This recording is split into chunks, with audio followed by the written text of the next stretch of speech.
नमस्कार, स्वागत है आप सभी का न्यूज वन इंडिया में और मैं हूं आपके साथ शाफनी पटनायक। बुलेटिन की शुरुआत करेंगे जहां मौनी अमावस्या स्नान पर्व पर महाकुंभ में हुई भगदड़ की घटना की भविष्यवाणी पहले ही की गई थी। ज्योतिषाचार्य हरिकृष्ण शुक्ला ने इसकी जानकारी देते हुए 7 जनवरी को सोशल मीडिया पर पोस्ट डालकर सरकार और देश के लोगों को पहले ही आगाह किया था। न्यूज वन इंडिया की टीम ने भविष्यवाणी करने वाले आचार्य से खास बातचीत की। क्या कुछ कहना है उनका, सुनिए। आस्था और अध्यात्म की नगरी संगम नगरी प्रयागराज में बीते 13 जनवरी से महाकुंभ की दिव्य भव्य शुरुआत हुई है, जिसमें देश विदेश के कोने कोने से लाखों करोड़ों की संख्या में श्रद्धालु पवित्र गंगा की धारा में आस्था की डुबकी लगाने के लिए पहुंच रहे हैं। जबकि प्रयागराज के महाकुंभ में बीते 29 जनवरी को मौनी अमावस्या स्नान पर्व के दौरान भगदड़ की घटना हुई, जिसमें करीब 90 श्रद्धालु घायल हुए, जिसमें से 30 श्रद्धालुओं की मौत की खबर भी सामने आई। हालांकि प्रयागराज के ही रहने वाले ज्योतिषाचार्य आचार्य हरिकृष्ण शुक्ला ने पूरे देश को इस घटना के बारे में पहले ही आगाह कराया था। किस तरीके से ये घटना हुई, आखिर इसके पीछे की वजह क्या थी, हमारे साथ आचार्य हरिकृष्ण शुक्ला जी हैं, जो कि ज्योतिषाचार्य। हम इनसे बातचीत भी करेंगे और हम जानेंगे कि आखिर किस वजह से महाकुंभ में इस तरह की घटना हुई। महाराज जी, बहुत स्वागत है आपका न्यूज वन इंडिया पर। किस तरीके से यह घटना हुई, इसके पीछे का क्या कारण था? पहली बात तो हम लोग स्वर्ग जैसी नगरी प्रयागराज महाकुंभ में हम उपस्थित हैं। यहाँ की अलौकिक छटा निश्चित है अमृत प्रदान करने वाली है। माघ मकरगत रवि जब होई, तीरथ पति आव सब कोई। गोस्वामी तुलसीदास जी ने तीर्थराज प्रयाग की महिमा का वर्णन कर चुके हैं। को कह सके प्रयाग प्रभाव। जहाँ तक दैवत्व है, वहाँ पर मैंने देखा था, आज विगत कई वर्षों से मैं कुंभ को देख रहा हूँ। 7 जनवरी को मुझे प्रत्यक्ष ब्रह्मांड के ग्रही प्रभाव को दिखाई दिया कि वहाँ पर बेसिकली मकर राशि में सूर्य हैं, कुंभ राशि में शनि हैं और वृषभ राशि में गुरु हैं। तो सूर्य भी शनि की राशि में है और गुरु को शनि तीसरी दृष्टि से देख रहा है। तो पूरा कुंभ मेला या पूरी पृथ्वी शनि के आगोश में है। 28 तारीख से 8 फरवरी तक ये दिखाई दिया था मुझे। और इसी कारण से जब यहाँ पर शनि होता है, शनि सत्य ज्ञान का ग्रह है, धर्म ज्ञान का, आध्यात्म का ग्रह है, मुक्ति का ग्रह है। वहीं पर शनि हादसों का, एक असुरक्षा का, भगदड़ का, डर का और षड्यंत्रों का भी ग्रह है। 7 तारीख को ही मैंने कहा था कि जैसे सारे लोग सतर्क हो जाएं, हमारी सरकारें सतर्क हो जाएं, क्योंकि इसमें शनि जिस तरह से विषयोग बना रहा है, शनि चंद्रमा का योग, और समुद्र मंथन के समय भी यही योग था, तो विषयोग जहर जरूर फैलाएगा प्रयागराज कुंभ में। मैं 100% इसको प्रत्यक्ष देख रहा था कि ये घटना अवश्य संभावी होगी, जो कि 28 तारीख से दिखाई दिया। और 29 तारीख को रात की अप्रिय घटना, जो दुखद घटना है हमारे भारतवर्ष में कुंभ में घट गई। यही ही नहीं, पूरे पृथ्वी पर शनि का प्रभाव था। अमेरिका में भी व्हाइट हाउस के बगल में इसी शनि के शनि चंद्र योग विष योग के प्रभाव के कारण एक हेलीकॉप्टर और कनाडा का एक जहाज क्रैश हो गया, जहां सैकड़ों श्रद्धालुओं, सैकड़ों लोगों की मौत हो गई। तो हमारी भगदड़ जो हुई थी मूलतः शनि चंद्र योग और विष योग के कारण हुई थी। 2 तारीख के बाद इस विष योग का प्रभाव खत्म हो गया है। अब हमारा कुंभ बहुत दिव्य और भव्य जाएगा, इसमें कोई संशय की बात नहीं। निर्भय होकर के आए, वो विष योग निकल चुका है। वैदिक काल में तो महादेव ने किया था, इस बार दैवी शक्तियों ने अब कंट्रोल कर लिया है, दैवी शक्तियों का प्रभाव आ गया है। महालक्ष्मी भी आएंगे, अमृत की वर्षा भी होगी। गुरुदेव, पहले तो हम अपने दर्शकों को आपके इस फोन पर दिखा दें। हम चाहेंगे कि आप दिखाएं हमारे दर्शकों को कि किस तरीके से, ये देखिए कि किस तरीके से ज्योतिषाचार्य महाराज जी ने इसको अपने सोशल मीडिया पर पोस्ट किया था। और ये पोस्ट 7 जनवरी की है, जिसमें गुरुजी ने ये बताया है कि महाकुंभ में जिस तरीके से शनि का प्रकोप है, ऐसे में कोई ना कोई घटना हो सकती है। इसके पहले इन्होंने सरकार को, लोगों को चेताया भी था।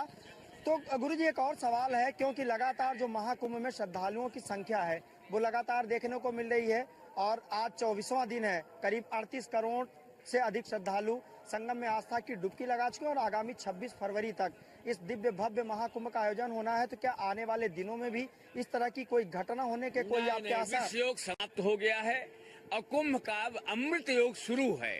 तो 26 तारीख तक लगातार हमारे श्रद्धालु यहाँ कुंभ में आएंगे। निर्भय होकर के आइए, कोई भी दोष नहीं है, सरकार की बड़ी दिव्य व्यवस्था है। आइए और अमृत स्नान करिए। महाकुंभ के प्रभाव से वैदिक काल से देखा गया है कि जो लोग यहाँ पर आते हैं उनका कहीं न कहीं स्वार्थपरता की कमी आती है, पशुत्व से मुक्ति होती है, मनुष्य बनते हैं, मनुष्य के बाद दैवत्व आता है, दैवत्व से ब्रह्मत्व को प्राप्त होती है।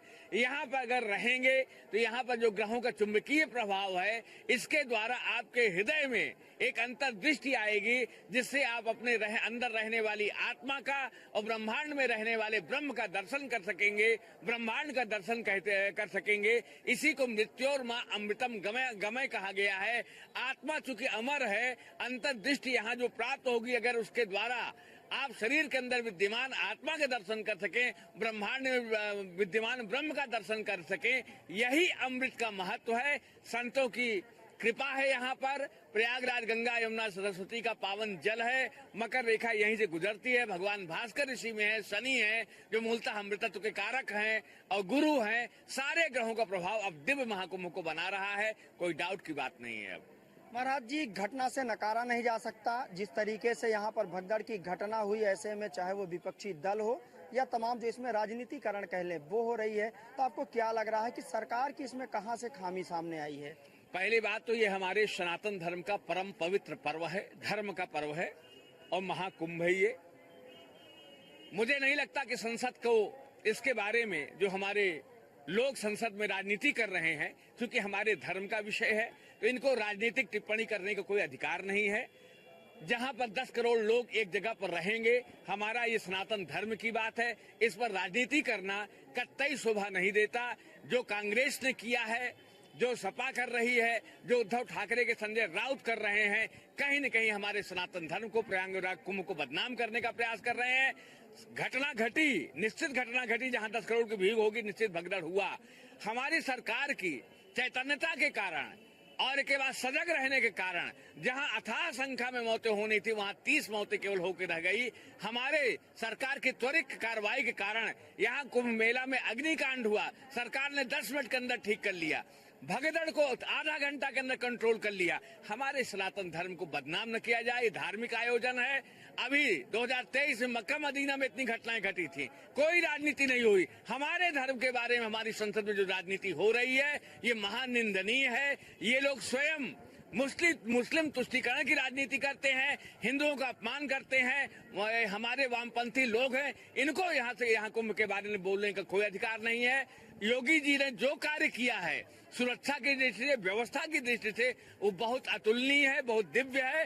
इसी सतर्कता के कारण ही हमारी जनहानि की कम से कम हुई है। त्वरित कार्यवाही करके सब कुछ कंट्रोल कर लिया गया। इससे बेहतरीन, जहां 10 करोड़ लोग आए थे, 50 करोड़ लोग आने जा रहे हैं, इतनी दिव्य व्यवस्था शायद ही कोई सरकार कर सकती है। अगर याद करना है तो 13 का देख लीजिए महाकुंभ, जहां आजम खान इसके इंचार्ज थे। इन लोगों का चाल चरित्र सनातन विरोधी परमानेंट रहा है विपक्षियों का, तो इसके बारे में इनको कोई धर्म में राजनीति का प्रवेश नहीं होना चाहिए। ये धार्मिक आयोजन है, घर में भी हादसे घट जाते हैं, इसमें किसी का कोई वश नहीं। जब ग्रही ऐसी स्थितियां थी तो घटनाएं अवश्य संभावी थी, क्योंकि कहा गया है असंभवम हे मृग से जन्म तथापि रामो लुलुभे मृगाय प्रायः समासन्न विपत्ति काले विधियो पुंसाम मलनी भवंती। हम सनातन संस्कृति को मानने वाले हैं। हमारे रामायण में कहा गया है, हानि लाभ जीवन मरण यश अपयश विधियात। जब ऐसा ग्रहों का प्रभाव होगा तो निश्चित हादसे घटेंगे। 10 करोड़ लोगों की भीड़ है, कितनी त्वरित कार्रवाई करके सरकार ने कंट्रोल किया है। मैं योगी सरकार को धन्यवाद देता हूं। हमारे सनातन के वर्चस्व का पीरियड आ गया है, राम मंदिर बन चुका है, कुंभ हमारा दिव्य हो रहा है। वसुधैव कुटुंबकम सर्वे भवन्तु सुखिना की जो हमारी उच्च कोट की विचारधारा है, पूरा विश्व लोहा मान रहा है। ये विचारधारा पूरे विश्व में जाएगी। योगी सरकार को, मोदी जी को बार बार मैं धन्यवाद देता हूं कि यहाँ पर आकर के हमारे कुंभ का गौरव बढ़ाएं, सनातन संस्कृति का गौरव बढ़ाए हैं। ऐसी सनातनी जो व्यवस्था है 10 साल से देखी जा रही है, और भगवान से हम लोग प्रार्थना करते हैं कहीं न कहीं ये व्यवस्था परमानेंट विद्यमान रहे। 1500 सालों से हिंदू लोग गुलाम की तरह जिंदगी बिता रहे थे। आज हमारी सनातनी सरकार आई है, राम मंदिर बन चुका है। कुंभ का ऐसा वैभव कभी पूर्ववर्ती सरकारों में नहीं देखा। माननीय प्रयागराज तो माननीय कांग्रेस की जन्मभूमि ही रही है। जवाहरलाल नेहरू, इंदिरा गांधी यहीं के रहे हैं। आज तक कहीं कुछ नहीं हुआ, किसी ने कुछ नहीं किया। प्रयागराज जैसा था वैसा ही है, इनको बोलने का अधिकार ही नहीं है। उद्धव ठाकरे किस चीज की बात कर रहे हैं, संजय राउत किस चीज की बात कर रहे हैं। ये कांग्रेस के दाम जो तुष्टीकरण की राजनीति कर रही है, हमेशा हिंदू विरोधी बातें कर रही है। कुंभ की सफलता में राजनीति करने की जरूरत नहीं है। दिव्य और भव्य कुंभ हो रहा है। दुखद घटना घटी, सबको हम हिंदुओं को क्षोभ है, लेकिन अवश्यंभावी घटनाएं थी। सरकार ने त्वरित प्रयास करके कंट्रोल कर लिया है। बिल्कुल। और गुरुदेव, बीते कल प्रदेश के मुख्यमंत्री योगी आदित्यनाथ प्रयागराज दौरे पर आए थे। हालांकि अगर घटना की बात करें तो लगातार घटना के बाद से मुख्यमंत्री योगी आदित्यनाथ अधिकारियों से वार्ता करते हुए, यहां तक कि हमने ये भी देखा कि भोर में 3 बजे से लगातार वार रूम में बैठकर यहां की पल पल की खबरों को देख रहे थे, अधिकारियों से वार्ता कर रहे थे। उन्होंने बातचीत के दौरान ये भी कहा कि यहाँ पर षड्यंत्र रचा गया है और इसका पर्दाफाश भी करेंगे। तो आपको क्या लग रहा है कि ये षड्यंत्र है? देखिए, मैंने कहा देव दानव संवादे मध्यमाने महोदधौ। जहाँ दैवत्व होता है वहीं पर ही कहीं न कहीं असुरत्व भी होता है।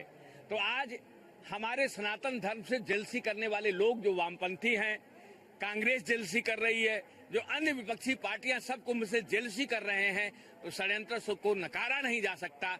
हो सकता है कि कुछ लोग जानबूझ के शरारत किए हों, जो कुंभ को असफल करना चाहते हों। अन्यथा हमारी जो श्रद्धालु हैं, हमारे संत हैं, हमारे जो सरकार की नियति है, ये सनातन पॉजिटिव है और सनातन के अनुकूल है। सरकार को बदनाम करने के लिए ये राजनीतिक दल एक राजनीति कर सकते हैं, षड्यंत्र कर सकते हैं, इसमें कोई डाउट नहीं है। वैसे भी कुंभ अपने आयोजन के लिए सफल रहा है, अमृतत्व प्राप्त हो रही है, दिव्यत्व प्राप्त हो रहा है।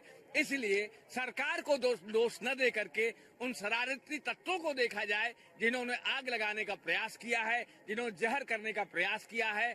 अगर देखा जाएगा तो निश्चित है कहीं न कहीं कोई तथ्य मिलेंगे, गलतियां मिलेंगी, गलतियों से हम लोग सीखेंगे और हमारा सनातन धर्म दिव्य व्यवस्था है, कोई टेंशन की जरूरत नहीं है। आगामी 12 फरवरी को, फिर 26 फरवरी को महत्वपूर्ण स्नान पर्व है। तो अभी जो देश विदेश के कोने कोने से लगातार श्रद्धालु आ रहे हैं, उनको क्या कहेंगे आप? देखिए, हमारे 10 लाख तो विदेशी आ चुके हैं। भारत का पर्यटन इतना दिव्यतम शायद ही कभी रहा हो। बहुत दिव्य, हर विदेशी 10 लाख रुपए से कम खर्च नहीं करता। तो भारत की अर्थव्यवस्था के लिए कुंभ बहुत दिव्यतम था। और जहां तक मौनी हमारी जो पूर्णिमा का स्नान है 12 तारीख को, ये चंद्रमा ही अमृत का कारक ग्रह है। तो पूर्णिमा का स्नान बहुत सफल आयोजन होगा और बहुत दिव्य रहेगा। भारत के जितने श्रद्धालु अभी छूट गए हैं, हर भारतवंशी सनातन धर्मी यहाँ पर आना चाहेगा। तो हमारा 12 तारीख का जो ये आपका पूर्णिमा आ रही है, ये बड़ा सफल स्नान होगा, कोई विघ्न नहीं है। महादेव ने तो कुंभ में विष को पिया ही था, तो उनका महाशिवरात्रि आ रही है। इस समय भी हमारे जितने भी देश विदेश के श्रद्धालु हैं, निरंतर पहले से अधिक मात्रा में एक इंटेलेक्चुअल तबका, एक विदेशी तबका, एक देश के जागरूक लोग सारे यहाँ पर आएंगे और इस अमृत पान का लाभ लेंगे और अपने आप को आत्म कल्याण, पाप नाश के लिए ट्राई करेंगे। हमारा कुंभ अत्यंत सफल होगा, इसमें कोई डाउट की बात नहीं है। बिल्कुल। हमारे साथ बातचीत कर रहे थे ज्योतिषाचार्य आचार्य हरिकृष्णा शुक्ला, जिन्होंने अपने सोशल मीडिया अकाउंट पर बीते 7 जनवरी को प्रयागराज में मौनी अमावस्या के दिन हुई घटना के बारे में पूरे देश को चेताया था। इन्होंने बताया कि यह खगोलीय घटना है जिसमें शनि का प्रकोप था और आने वाले दिनों में प्रयागराज के इस महाकुंभ में किसी भी तरह की कोई विघ्न नहीं आएगी। देश विदेश के कोने कोने से आने वाले बड़ी संख्या में श्रद्धालु सुरक्षित पवित्र गंगा की धारा में आस्था की डुबकी लगाएंगे, सकुशल अपने घरों को लौटेंगे। वीडियो जर्नलिस्ट अमित साहनी के साथ पवन पटेल, न्यूज़ 1 इंडिया, प्रयागराज।